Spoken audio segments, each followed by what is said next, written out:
Hey guys, welcome to another episode of Mechanical Mike. Today we're doing something a little different than mechanical work. I've got my brother Patrick here. We're making sauerkraut. We are making sauerkraut, so we're going to kind of give you the rundown.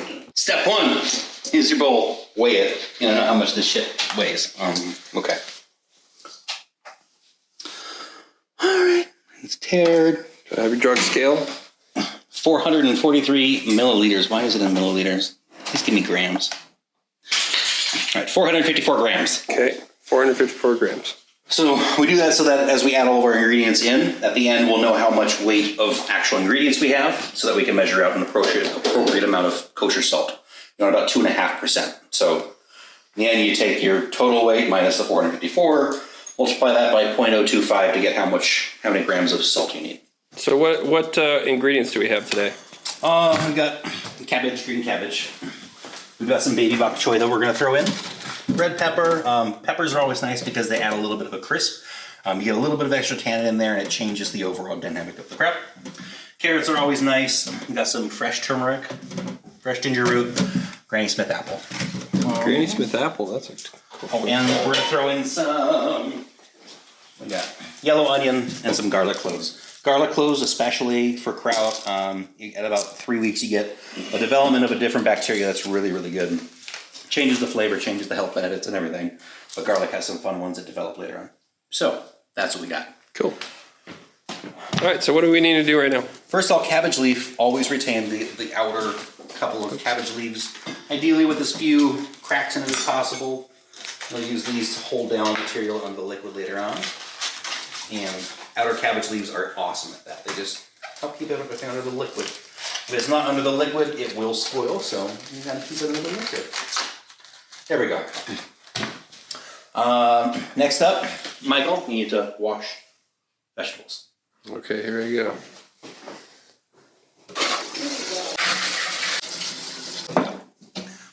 Oh yeah. And when you can actually feel apple, you know that you've gotten rid of that little wax coating.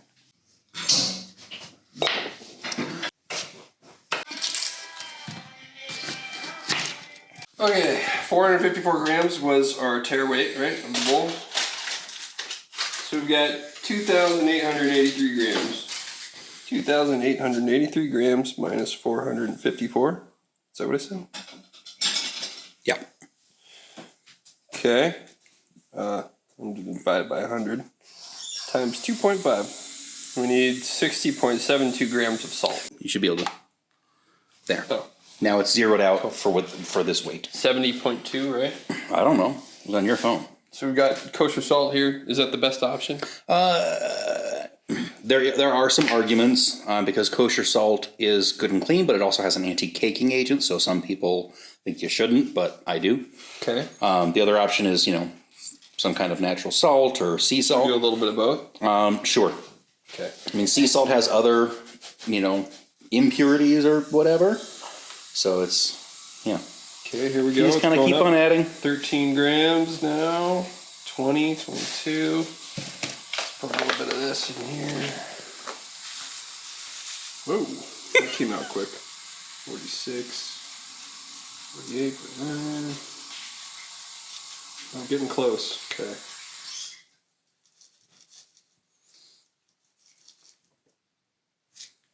Here we go. All right, 71 grams of salt.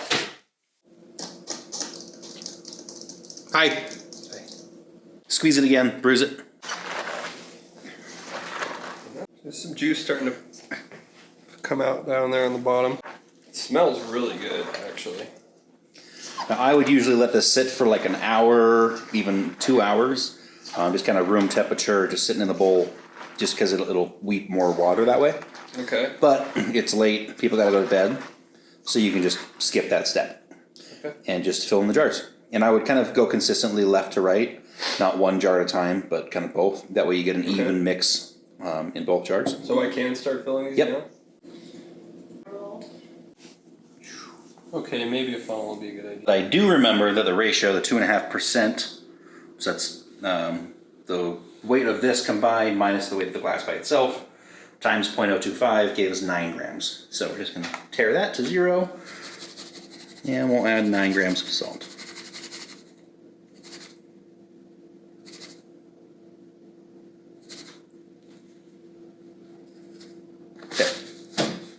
There's a salt water. You mix that up. Utensils. Or here.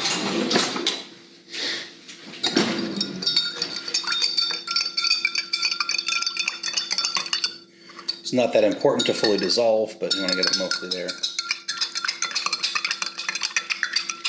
As long as the salt is suspended when you pour, when it gets in there, you're fine.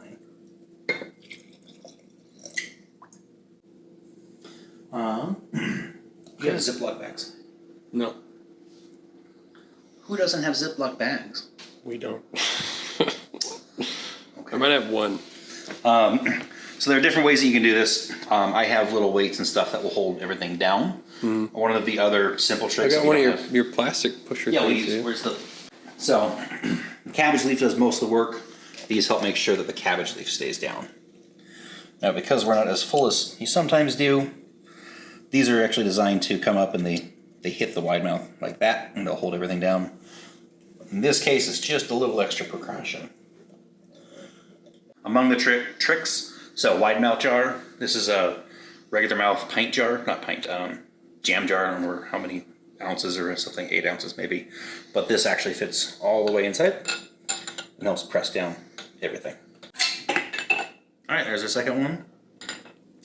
Now you got some chunks in there. Either make sure that they go down below the level, clean it up. If you can't keep it below the water, remove it so it doesn't spoil. The lid, never close it all the way. You're just putting it on there to be a lid. Still plenty loose. That way, during the fermentation process, it will give off CO2, and you want that to be able to escape. Otherwise, you're going to end up with a ruptured something. It'll take at least a day or two before they start to bubble.